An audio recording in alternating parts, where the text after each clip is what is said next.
So let's talk a little bit more about meditation. How to choose a meditation form, just one I feel comfortable with, or there in meditation forms for specific things? Like in Qigong, one form is good for your heart, one for your liver. Yeah. So, okay. How do you develop a meditation regimen? Fantastic question. So the first thing to remember is that meditation actually has 2 words in Sanskrit, more than 2, but let's start with 2. One is dharana and one is dhyan. Skipped my question. What question? Complacent? The one about complacent? Yeah, I'm gonna get to that one. It's just I'm trying to link them together so that they, like, it's like, instead of answering them randomly, I'm gonna like make a chain so you guys build up understanding and then we get to that one. So, so how do you choose a meditation? How do you know what you're comfortable with? It's not that I skipped the question. It's a good one. It's just I want to lay some foundation, which will make it easier to answer. So, one is good for your heart, one is good for your lungs, things like that. Fine. So the first thing to understand is there are 2 Sanskrit words for meditation. One is dharana, which means focus. So dharana is a verb. So it's something that you do. And the other one is dhyan, which means a state of mind that you achieve. So the first thing that people get confused about in meditation is they say like, oh, like I'm not good at meditating. And what do they mean by that? What they mean by that is that when I do this particular practice, I do not enter the state of mind that everyone keeps talking about. I don't feel this inner peace or a no mind state or things like that, right? And I would bet that Niz may not have gotten there today, just based on how he was talking. So this is how I kind of describe it. So people say like, oh, how do I find the right technique of meditation? It's the one that gets you to the state of mind. So you can sit and you can meditate. We can do alternate nostril breathing. This is a dharana. Actually, it's a pranayama, but it's a dharana. This is something that I do. So while I'm doing this, my thoughts can be all over the place. But the hope is that when I do this, right, that the focus of my mind on my breathing will stop any extraneous thoughts. And then eventually I'll enter the state of mind where I basically have no thoughts. That's the state of dhyan. That takes practice. But essentially, the kind of meditation technique that you should choose is one that gets you to dhyan as quickly as possible. So if you're doing this and your mind is wandering all over the place, that's not the right technique for you. Practice does make perfect, but in my experience, if you try different buckets of techniques, there are some things that work for someone's cognitive fingerprint better than others. So we each have a brain, and our brain has different kinds of cortices, and some people can focus the attention of their mind through a particular cortex. So either through the visual cortex, somatosensory cortex, audio cortex. And so like they're different, and when we think about a focused mind, there's some stuff that's going on in the frontal lobes. But that different people have like, so we got to think about this, like we each have a unique face, we have unique hands, we have unique fingerprints, but no one talks about the uniqueness of our mind. Like no one fucking talks about this. It blows my mind. Everyone's mind is different. And so everyone's mind has a different regimen of meditation techniques that is going to be ideally suited for them. There are 112 meditation techniques, out of which one will work relatively easily for, in theory, every human who has ever been born, is alive now, or will be born.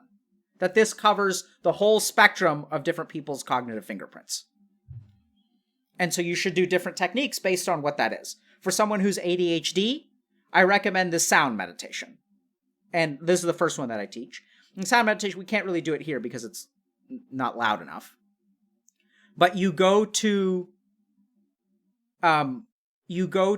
any kind of loud place where there are like people and things going around. So like a train station or a cafeteria. You close your eyes and you try to listen to as many sounds as you can, as rapidly as you can. Don't engage with the sounds, but just have your mind move from thing to thing to thing to thing to thing. Because the mind of an ADHD person is moving very fast. And so the way that you get a mind to calm down is the same way that you get a baby to sit still. Like, you guys know how you get a toddler to, like, sit the fuck down? You have them run around a whole lot. If you try to force them into one place, they're going to wriggle and things like that. So you just have them, like, you exhaust them, you take them to a playground. Then the child will calm down. The ADHD mind is like that. And so when like I tear my hair out when I have people who have ADHD and who are like trying all this mindfulness stuff, they're trying to like brute force, like have their mind sit there. No, man. Like exhaust it. Move fast. Move from stimulus to stimulus to stimulus to stimulus.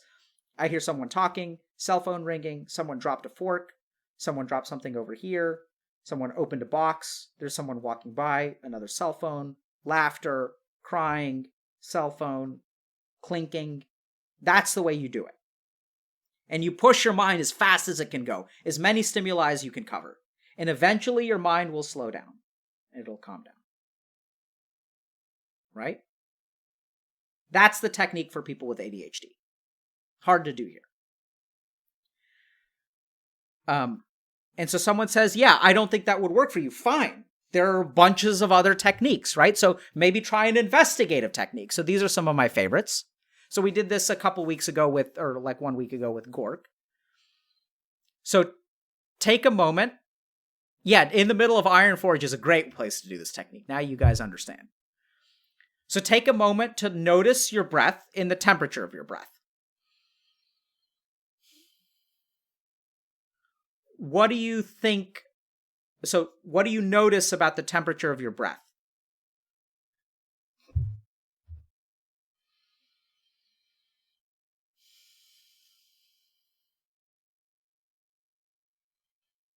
So where do you feel the temperature?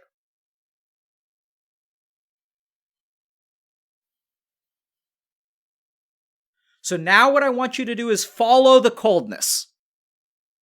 Right? See where that coldness goes. Do you only feel it in your nose? Where in your nose? The tip of your nose? The middle of your nose? The top of your nose? Your sinuses? Your throat?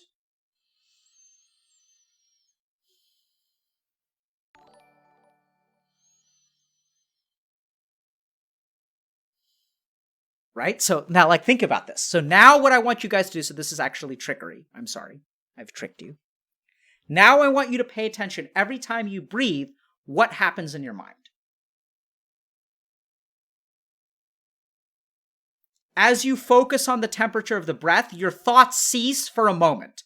And then you analyze it, and then thoughts return. So as you close your eyes, for a moment, no thoughts. And then after the breath, thoughts. Thoughts, no thoughts. Thoughts, no thoughts. So you're training yourself to enter the no mind state. And now what happens is you start to breathe slowly. And then as you start to breathe slowly, the space of time that you have no thoughts increases.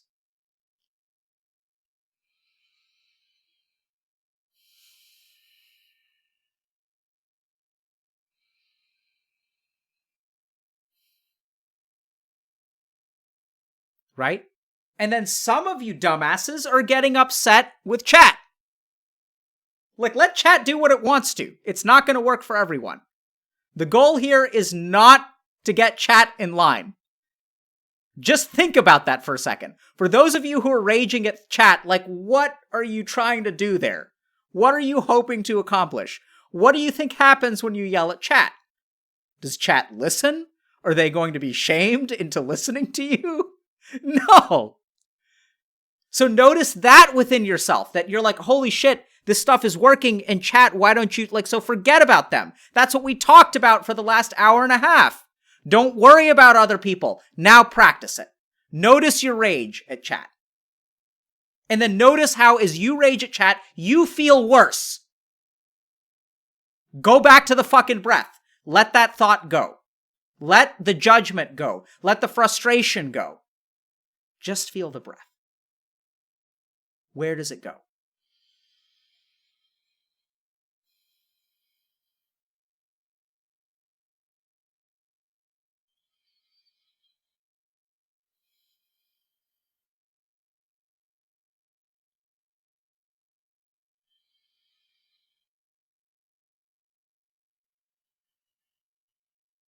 Right? There we go. That's your practice. So now you express gratitude towards chat. Because chat has now helped you understand how your mind gets off track, how your mind experiences judgment, how your mind feels disturbed, how you can be in a place of peace from meditating and then rage at chat and then come back. Right? We can't blame chat for what it is. Do you blame a rain cloud for raining on your parade? Like, you can. But chat is chat. We can't, Like, let's not blame them for being who they are. It's not their fault that they're, confused in Pepe hands and more Pepe hands and Keck. I don't even know what that means. What is Keck W? Why is there a W? Lol W? I don't even... They're like some kind of horrible bot that doesn't know what it's saying. Right? Can't blame them for that. Accept them for who they are. Okay.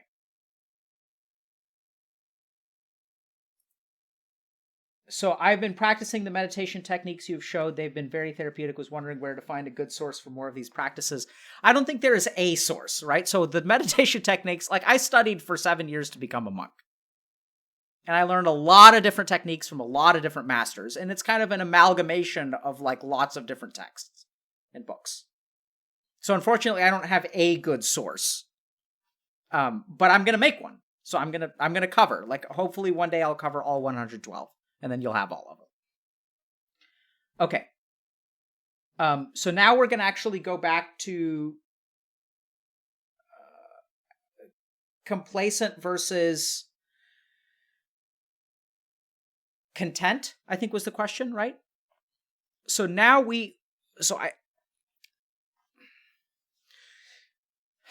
Okay, so if we were like paying attention to Niz's interview earlier, he was talking about being determined, right? So determination comes from ambition, and ambition is like kind of a desire, and like a desire is sort of like a goal. So generally speaking, we think about ourselves as being motivated by goals, by the accomplishment of a particular thing.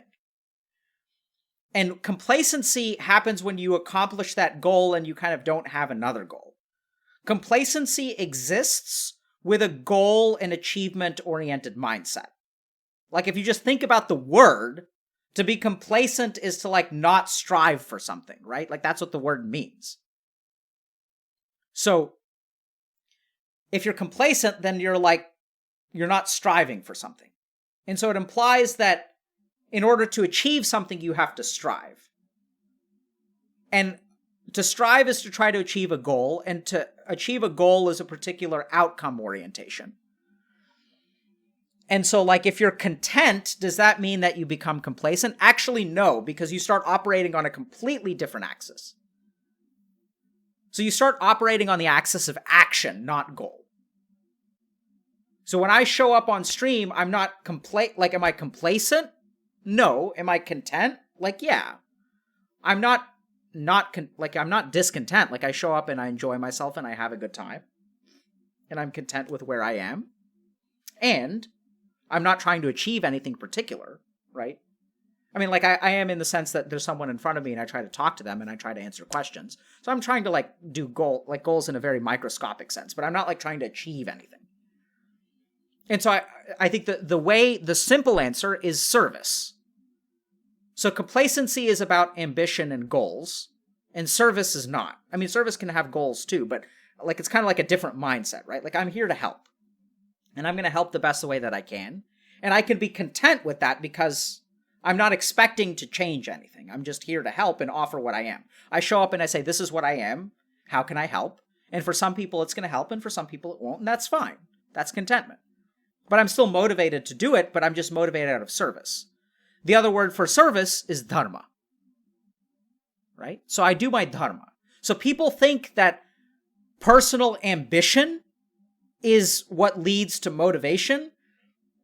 And once you achieve that ambition, then you are complacent. But you can operate from a place of dharma, which is not about personal ambition. It can look a lot like personal ambition, but it's to serve. So I show up and I say, like, how can I help? And then I try my best to, like, actually do a good job and to grow. But that doesn't lead to complacency, but it also keeps me content because I'm trying to just do the best job that I can. So dharma is the Sanskrit word for duty or responsibility. And I think rather than thinking about morality in terms of right and wrong, I try to live my life according to dharma, to my duty or my responsibility. And dharma is kind of like, it's complicated. It's a very complicated thing to figure out your dharma. The other thing about dharma that I think is really important is that dharma allows you to tolerate the hard things in life. So most of the time, we tend to gravitate away from pain and towards pleasure, right? Like, I don't want to apply for this job because they could reject me. I don't want to ask this girl out because she may say no. So the avoidance of pain keeps us from doing a lot of things. That's just how human beings work. But dharma sort of says, like, I don't fucking care how you feel. You have to do it because it's important, right? So, like, if I'm trying to impress a girl, like, let's say I'm in medical school and, like, I'm attracted to someone and I want her to think highly of me. And so that's going to shape all my behaviors in all kinds of weird ways. Like, I'm going to be, like, dress a certain way and act a certain way. And then if I'm working in the emergency room, my favorite example of late, and someone comes in with, like, with a gunshot wound and I have to, like, get in there and do chest compressions. And then after I do chest compressions, I'm going to, like, walk back to the call room and she's going to see me and I'm going to be, like, disheveled and covered in vomit and blood. And I'm going to look fucking awful and smell awful. But I don't fucking care about that because, like, I had to do the chest compressions. Like, everything, all of my personal bullshit goes away when I'm doing my dharma. Like, it just doesn't matter. You just do the thing that you need to do. So dharma is just helps you do the tough thing because it's more important than you. So you guys have to also understand this. Like, if we think about, like, why you avoid things in your life due to pain, it's pain for you. That's what causes you to avoid, right? It's not pain for other people. It's like pain for yourself that causes you to avoid and not do the things that you need to do. In fact, most of the people that I work with, most of the gamers that I work with, they will do 10 times as much for another human being as they're willing to do for themselves. If someone says, hey man, like, I need to clean out my place and move out, can you give me a hand? They're like, absolutely, dude, I'm there. Can you clean your own fucking room? No fucking way. But you'll help someone else clean their room because you're a good person. It's fucking weird, right? So why are you able to do that? Why is it so easy for you to clean someone's room if they ask for your help, but it's so hard to clean your own room? It's because that's part of your dharma. You have a dharma to them. And what gamers don't realize is that they have a dharma to themselves. You owe this to yourself. You owe yourself a life where you get better. You owe yourself a life of peace and contentment and happiness and success. You owe that to yourself. But you're not willing to do it for yourself because you don't realize that you owe yourself that. You blame yourself for not having it, but that's not what the dharmic person says. The dharmic person doesn't say, why the fuck haven't you cleaned your room? Your dharmic person says, if you need help, I'm there to help you.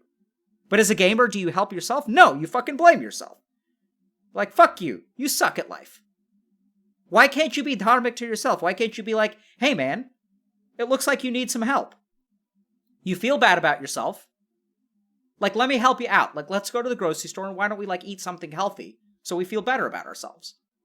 Why don't we do some exercise? Like, why don't we, like, clean up our room a little bit? Like, you owe this to yourself, man. Come on, dude. Like, be your own best friend. You don't know how to do that. That's because you don't realize you have a dharma to yourself. You have dharma to other people, but you don't understand your dharma to yourself. So dharma is an incredible source of strength. It's an incredible source of, like, power and tolerance for the negative.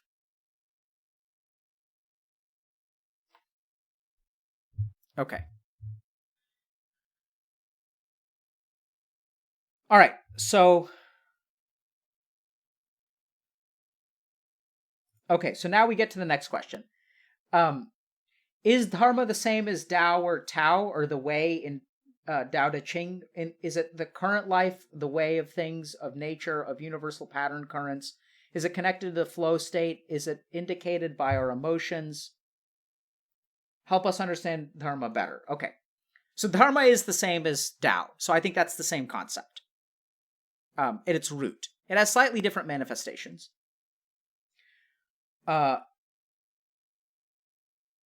I do think it's been a long time since I've studied the Tao Te Ching, so I'm not quite sure exactly what the current means. But generally, I think all that shit is the same. Like, they're all talking about the same stuff. So I think, like, in the Sanskrit system, there's dharma and there's karma. And I think Tao kind of encapsulates both of those. Because there's a part that's duty, and then there's a part that's, like, kind of circumstance or environment. And my sense of Tao is that, like, it's kind of like a combination. It's where dharma meets karma. So karma is like circumstances. It's the principle of cause and effect. So it's like current. So you have a dharma, but then there are influences in your life that you don't control, which is your karma. So I think that's how those are related. So when you say of nature, of universal pattern, currents, like that sounds like Oprah-ish to me. I don't know what that means. Like I'm not saying that it's not a real thing. It's just like sometimes people toss around these like grandiose terms like universal patterns. Like, I don't know. What is that? I don't know what that means. So I use the Sanskrit terminology because I think it's a little bit more precise. And it could be related to that, but I'm not familiar with that terminology, so I don't know. Is it connected to the flow state? No. So flow state is a state of mind. Dharma is not a state of mind. Dharma is about like duty or responsibility or a guide for action. Dharma is a compass. A flow state is a state of being. And while dharma, generally speaking, allows you to facilitate getting into a state of mind, they're like apples and oranges. Flow state is a state of consciousness. It's like sleep, wakefulness, dreaming, flow state, right? That's the category. Dharma is not in that category. Dharma is about duty or responsibility. It's sort of like a concept. Flow state is something that happens in your brain. Dharma is not something that happens in your brain. Is it indicated by our emotions? No. Dharma is what allows you to tolerate negative emotions. But emotions are also a product of the mind or the body. They're not like, dharma is sort of an abstract concept.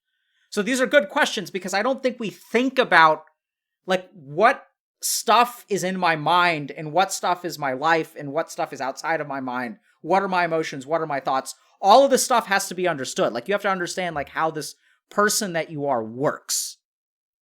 You have thoughts, you have emotions, you have flow states, you have states of consciousness, you have states of beings, you have goals. What's the relationship between all of this stuff?